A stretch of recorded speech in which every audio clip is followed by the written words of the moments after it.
Guys, this is a video just to show you if your iPhone has a black screen, not charging at all. Uh, Many times it's the battery, right? Look at this battery. I just pulled this battery out of this iWatch. This is a Series 2.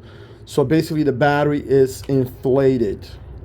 So this battery became inflated to the point that I stopped receiving charge.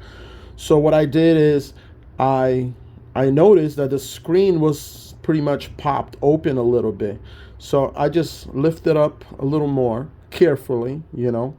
You don't even have to disconnect anything other than remove this little, let me show you here, it's off of the screen, but you're going to be removing this, which sits right here.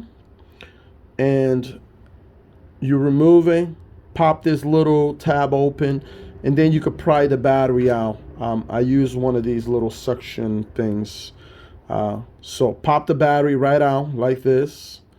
And then, so right now I'm actually testing the battery that I pull out from this broken watch.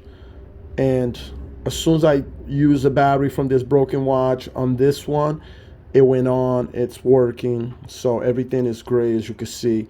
So if you have the same issue, it's the battery. Go ahead and replace the battery. Now all I need is some new gasket, glue gasket to put around this, and that's it. Problem solved.